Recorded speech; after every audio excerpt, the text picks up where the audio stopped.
Nipah ഭീതിയിലാണ് Bengal ഉള്ളത്. Nipah പടരുകയാണ് അവിടെ. 3 പേർക്ക് കൂടി നിപ്പ സ്ഥിരീകരിച്ചിരിക്കുന്നു. ഇതോടെ ചികിത്സയിലുള്ളവരുടെ എണ്ണം 5ആയി. ഒരു ഡോക്ടർക്കും നഴ്സിനും ഉൾപ്പെടെയാണ് രോഗബാധ.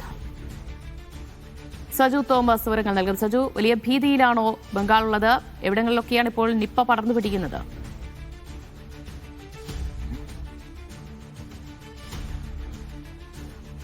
ദിവ്യ, തീർച്ചയായിട്ടും ബംഗാളിലെ വിവിധ ജില്ലകളിലാണ് ഇപ്പോൾ നിപ്പ വൈറസുകൾ റിപ്പോർട്ട് ചെയ്തിരിക്കുന്നത്. ഏറ്റവും പ്രധാനപ്പെട്ട കാര്യം എന്ന് പറയുന്നത് ഡോക്ടർക്കും അതോടൊപ്പം തന്നെ ആശുപത്രി ജീവനക്കാർക്കും നിപ്പ വൈറസ് ബാധിച്ചു എന്നുള്ളതാണ്. കഴിഞ്ഞ ദിവസമായിരുന്നു നിപ്പ വൈറസ് ആദ്യമായി റിപ്പോർട്ട് ചെയ്തത്. അദ്ദേഹത്തെ ഉടൻ തന്നെ ആശുപത്രിയിൽ എത്തിച്ചെങ്കിൽ തന്നെയും അദ്ദേഹത്തിൽ നിന്ന് സമ്പർക്കമുണ്ടായിട്ടുള്ള മറ്റു ചിലർക്കും നിപ്പ വൈറസ് ബാധ ഉണ്ട് എന്നുള്ള ചില വിവരത്തിന്റെ അടിസ്ഥാനത്തിൽ ഇപ്പോഴും അതുമായി ബന്ധപ്പെട്ടുള്ള നിരീക്ഷണത്തിലാണ് ഒരു ഗ്രാമം. എന്തായാലും ജനുവരി മാസം ആദ്യഘട്ട അല്ലെങ്കിൽ ആദ്യ ആഴ്ചയിലാണ് നിപ്പ വൈറസ് ബംഗാളിൽ റിപ്പോർട്ട് ചെയ്തത്. അതിന്റെ അടിസ്ഥാനത്തിൽ വിവിധ സ്ഥലങ്ങളിൽ ഇപ്പോൾ ജാഗ്രതാ നിർദ്ദേശം നൽകുന്നുണ്ട്. പ്രത്യേകിച്ച് ഇനിയിപ്പോൾ ഒരു മാസം കൂടി കഴിയുമ്പോഴത്തേക്ക് ബംഗാളിലെ വോട്ടെടുപ്പ് പ്രഖ്യാപിക്കാൻ ഒരുങ്ങുകയാണ്. നിയമസഭാ തിരഞ്ഞെടുപ്പാണ്. അതിന് മുന്നോടിയായിട്ട് ഇത്തരത്തിലുള്ള ഒരു പാൻഡമിക് ഉണ്ടാവുകയാണെങ്കിൽ അതിനൊക്കെ വളരെ വേഗത്തിലൊക്കെ അമർച്ച ചെയ്യേണ്ടതായിട്ടുണ്ട്. എന്തായാലും കേന്ദ്ര ആരോഗ്യ മന്ത്രാലയം ഇതുമായി ബന്ധപ്പെട്ട് ചർച്ചകളൊക്കെ നടത്തിയിട്ടുണ്ട്. പ്രത്യേകിച്ച് ബംഗാളിലെ ആരോഗ്യ അംഗങ്ങളുമായിട്ടൊക്കെയും ഇതുമായി ബന്ധപ്പെട്ട ചർച്ചയും ഫോണിലൊക്കെ ബന്ധപ്പെട്ടിട്ടുണ്ട്. Nipah virus